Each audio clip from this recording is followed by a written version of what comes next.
नमस्कार, मैं doctor Anjali Dubey Gideon history channel में आपका स्वागत करती हूँ। हमारा जो आज का विषय है वह ललित कलाओं के क्षेत्र में पुनर्जागरण पर आधारित है। हम बात कर रहे हैं ललित कलाओं के क्षेत्र में पुनर्जागरण।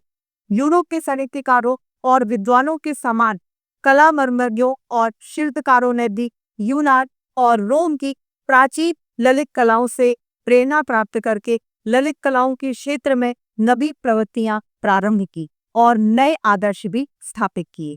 मध्ययुगीन यूरोपीय कलाओं पर ईसाई धर्म की गहन छाप देखने को मिलती है। उस समय कला गैथिक शैली पर आधारित थी। पुनर्जागरण की प्रवृत्तियों के कारण यूरोप की ललित कलाओं में विशिष्ट परिवर्तन हुए। अब ललित कलाओं का उद्देश्य जीवन और प्रकृति में परस्पर तारतम्य स्थापित करना और नवीन आदर्श ग्रहण करना हो गया था। अब कलाओं में नवीनता, मौलिकता और व्यक्तिवाद आ गया।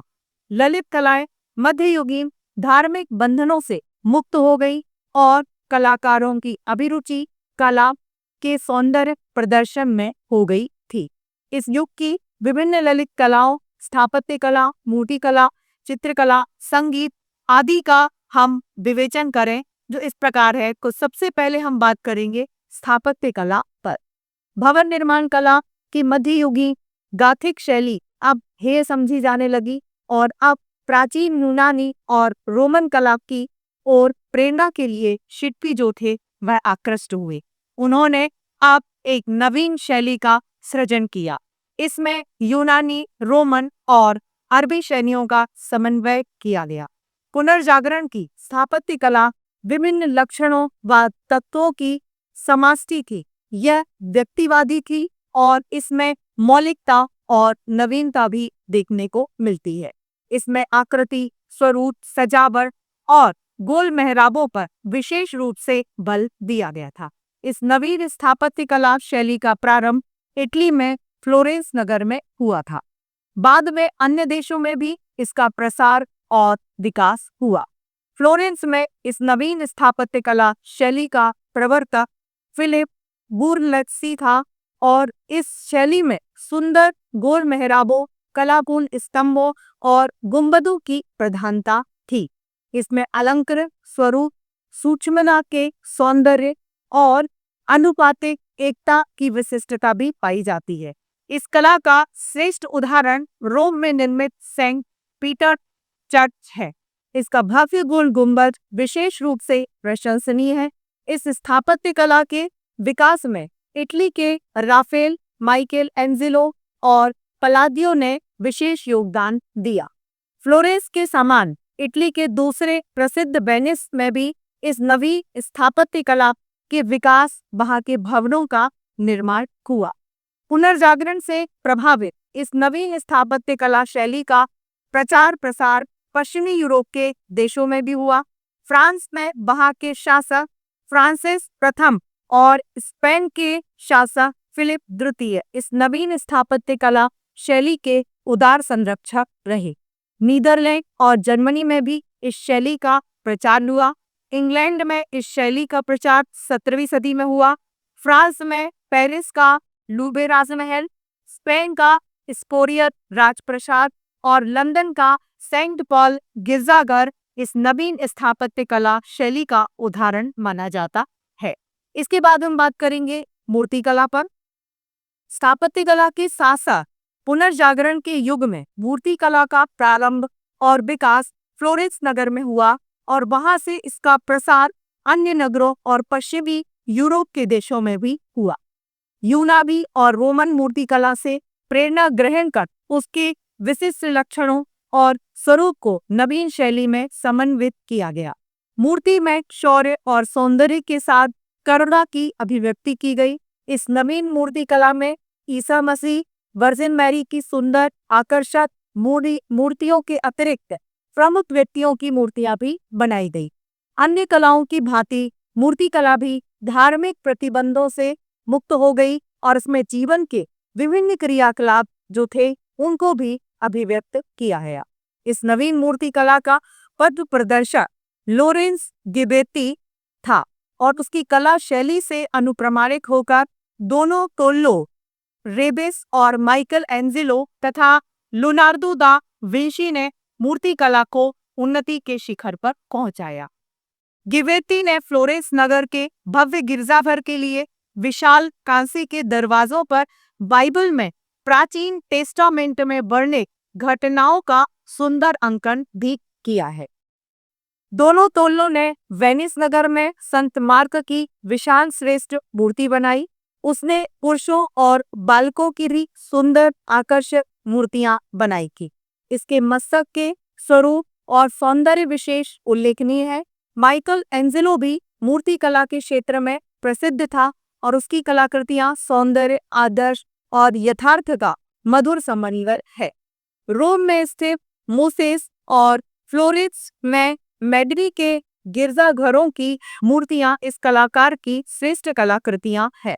स्थापत्य कला, मूर्ति कला और चित्रकला तीनों में ही वह निपुण था। उसकी दो श्रेष्ठतम मूर्तियां मानी गई हैं। प्रथम रोम में सेंट पीटर गिरजाघर के प्रमुख प्रवेश द्वार पर रखी गई मूर्ति और दूसरी फ्लोरेंस नगर में डेविड की मूर्ति। इस मूर्ति में वीरता और शौर्य के साथ साथ कोमलता और सौंदर्य की भी अभिव्यक्ति हुई है। विंची ने भी मूर्तिकला के विकास में अपना योगदान दिया। इटली की नवीन मूर्तिकला का प्रसार स्पेन, फ्रांस, जर्मनी और इंग्लैंड में भी हुआ। स्पेन में वहां के सम्राट फर्डिनेंड और साम्राज्ञी इसाबेला की समाधियों पर निर्मित मूर्तियों में नवीन मूर्तिकला के लक्षण परिलक्षित होते हैं। फ्रांस के शासक फ्रांसिस प्रथम ने और इंग्लैंड के शासक हेनरी सप्तम ने अपने उदार राज्याश्रय से पुनर्जागरण की इस नवीन मूर्तिकला को विकसित किया। फलतः वहां के तथा पश्चिम यूरोप के देशों के शिल्पियों ने अनेक नवीन मूर्तियों का निर्माण किया। इसके बाद हम बात करेंगे चित्रकला पर। इस युग में मूर्तिकला की अपेक्षा चित्रकला में अधिक प्रगति और विकास हुआ। मध्य युग में चित्रकला के जो विषय थे वह धार्मिक थे। चित्रकला की विषय वस्तु ईसाई धर्म तक सीमित थी। उनके रंग भी निश्चित और सीमित ही थे। पुनर्जागरण काल में ईसा मसीह, वर्जिन मैरी जैसे धार्मिक विषयों के साथ साथ मानव जीवन के विभिन्न पहलुओं व प्रकृति के स्वरूप को भी चित्रित किया जाने लगा। सही आकृति व स्वरूप पर अधिक बल दिया जाने लगा। विभिन्न प्रकार के चटकीले रंगों का उपयोग भी होने लगा और अब चित्रकला में यथार्थवादिता और धार्मिक विषय वस्तुओं व परंपराओं का समन्वय हो गया। चित्रकला की शैली भी आकर्षक, सुंदर, प्रभावशाली, हृदयग्राही और बुद्धिग्राही हो गई एवं वह उत्कर्ष की पराकाष्ठा पर पहुंची। इन नवीन चित्रकला का प्रारंभ इटली में और विशेषकर फ्लोरेंस नगर में हुआ। जिएटो को इस नवीन चित्रकला का जनक माना गया। उसने नवीन पीढ़ी के चित्रकारों को प्रेरणा दी और अन्य प्रारंभिक चित्रकारों में फ्रोंजेलिको और मेशियसियो ने विशेष उल्लेखनीय इनके नाम आते हैं। परंतु इटली के जो प्रसिद्ध चित्रकार Leonardo da Vinci, Michael Angelo और राफेल लियोनार्दो प्रसिद्ध बहुमुखी चित्रकार के रूप में इनमें से जाने जाते हैं। उसी चित्रकला के विशेष लक्षण थे सरलता, सादगी, भावों की अनुपम अभिव्यक्ति, सौंदर्य और हृदय स्पर्शी चित्रांकन। उनके चित्रों में अंतिम रात्रि भोज और मोनालिसा सर्वाधिक प्रसिद्ध रूप से जाने जाते हैं। अंतिम भोज में ईसा मसीह को उनके अनुयायी भक्तों के साथ भोजन करते हुए चित्रित किया गया है। ईसा मसीह के मुखमंडल पर आध्यात्मिक शांति अभिव्यक्त की गई है, परंतु अन्यों के मुखमंडलों पर निराशा के भाव प्रदर्शित किए गए हैं और एक के चेहरे पर अपराध की प्रवृत्ति की झलक भी चित्रित की गई है। मोनालिसा एक साधारण सरल स्वभाव की स्त्री का चित्र है, पर उसकी रहस्यमय मुस्कान अत्यंत ही सार्थक और रहस्यमय चित्रित की गई। इटली का एक अन्य चित्रकार माइकल एंजेलो था और उसने अपने चित्रों में मानव की अभिव्यक्ति सबसे सुंदर और आकर्षक ढंग से की है। उसके लगभग 145 चित्र उपलब्ध है और इसमें द लास्ट जजमेंट नामक चित्र अधिक प्रशंसनीय और प्रसिद्ध है। इसमें उसकी विकसित सौंदर्य भावना और प्रतिभा का दिग्दर्शन हुआ है। इसमें अनेक आकृतियों के माध्यम से जीवन के अनेक रूप चित्रित हैं वह एक प्रसिद्ध मूर्तिकार भी था। उसने मोसेज और डेविड की मूर्तियों का निर्माण किया, जो कला की दृष्टि से उच्च एवं श्रेष्ठ मानी जाती है। राफेल भी इस युग का प्रशंसनीय चित्रकार था। उसके चित्रों में लियोनार्डो और माइकल एंजिलो दोनों की चित्रकला का सुंदर सम्मिश्रण देखने को मिलता है। उसके चित्रांकन के विशेष अगर हम लक्षणों को देखें तो वात्सल्य और मातृत्व, मानव जीवन की सजीवता और सौंदर्य, उसके भित्ति चित्र और प्रसिद्ध समकालीन व्यक्तियों के चित्र आदि प्रसिद्ध है। उसकी सर्वश्रेष्ठ कलाकृति मोडेना मानी गई है। इसमें दिव्य नारित्व का मनोरम और मर्मस्पर्शी चित्रण किया गया है। सीटियन भी इस युग का प्रसिद्ध चित्रकार था। इटली की विकसित चित्रकला ने पश्चिमी यूरोप के देशों की चित्रकला का मार्गदर्शन दिया। फ्रांस के फ्रांसिस प्रथम, स्पेन के फिलिप द्वितीय और चार्ल्स पंचम तथा जर्मनी के शासकों ने अपने अपने देशों में चित्रकारों को राज्याश्रय प्रदान किया, जिससे फ्रांस, स्पेन तथा जर्मनी के विभिन्न राज्यों में चित्रकला का प्रदर्शन और विकास भी हुआ। उदार राजकीय संरक्षण और प्रेरणा के फलस्वरूप स्पेन में डीगो वेलेस तथा एल ग्रेसो और वेलेस काली, जर्मनी में लूकस क्रेनार, ड्यूरर और हालबीन तथा हॉलैंड में रेमलेन और वान आई रूवन जैसे प्रसिद्ध चित्रकार भी हुए। इसके बाद हम बात करेंगे संगीत पर। पुनर्जागरण की प्रवृत्ति और प्रेरणा से संगीत भी अछूता नहीं रहा। संगीत में भी अनेक महत्वपूर्ण परिवर्तन और लक्षण प्रारंभ हुए। नवीन वाद्य यंत्रों का विकास भी हुआ और इस काल की संगीत कला यूनानी, रोमन और हिब्रू संगीत कला के आदर्शों का प्रभाव इस पे पड़ा। इस नवीन संगीत का सूत्रपात भी इटली में हुआ और वहां के संगीतज्ञों में पेलेस्ट्रे, गिवना, ग्रेबिली ये जो है वह प्रसिद्ध रूप से जाने जाते हैं। इंग्लैंड में भी नवीन संगीत का प्रचार हुआ और वहां के जॉन बुल और विलियम वीड को अगर हम देखें तो वह विशेष रूप से प्रशंसनीय रहे। इसके बाद हम बात करेंगे विज्ञान के क्षेत्र में पुनर्जागरण। पुनर्जागरण की प्रवृत्तियों के कारण विज्ञान के क्षेत्र में भी युगांतकारी वैज्ञानिक अन्वेषण तथा वैज्ञानिक प्रगति हुई। इस प्रगति के पूर्व मध्य युग में ईसाई धर्म के पादरी व चर्च विज्ञान का विरोध करते थे। मध्ययुगीन सामाजिक रूढ़िवादिता, अंधविश्वास, अप्रगतिशीलता और धार्मिक संकीर्णता के कारण वैज्ञानिक प्रगति नहीं हो सकी। आधुनिक युग के प्रारंभ में स्वतंत्र चिंतन प्रवृत्ति, वैज्ञानिक दृष्टिकोण और समीक्षा तथा तर्कवाद ने विज्ञान की गतिशीलता एवं प्रगति का मार्ग प्रशस्त किया और अब लोग बिना सोचे समझे और तर्क वितर्क किए किसी बात को स्वीकार करने को तैयार नहीं थे। आधुनिक युग के आगमन के साथ ही अनेक वैज्ञानिक अन्वेषण और खोजें हुई। यूनान के प्राचीन वैज्ञानिक पाइथागोरस के गणित विषय के सिद्धांतों का पुनः लगन और निष्ठा से अध्ययन किया जाने लगा। छापे खाने के आविष्कार ने बौद्धिक और वैज्ञानिक विकास में बड़ा योगदान दिया। बौद्धिगम पुस्तकें सरलता से छापे खाने के द्वारा उपलब्ध हो जाने से ज्ञान विज्ञान और विद्या की परिधि अधिक विस्तृत हो गई। इसमें सबसे पहले हम बात करेंगे वैज्ञानिक दृष्टिकोण एवं प्रयोगात्मक प्रणाली पर। फ्रांसिस बेकन ने वैज्ञानिक दृष्टिकोण और प्रयोगात्मक प्रणाली का समर्थन किया। उसने विचार स्वतंत्रता और वैज्ञानिक प्रगति को अपनाने की शिक्षा भी दी। दूसरा, अगर हम खगोल विज्ञान को देखें तो खगोल विज्ञान में अभूतपूर्व अन्वेषण व खोजें हुई।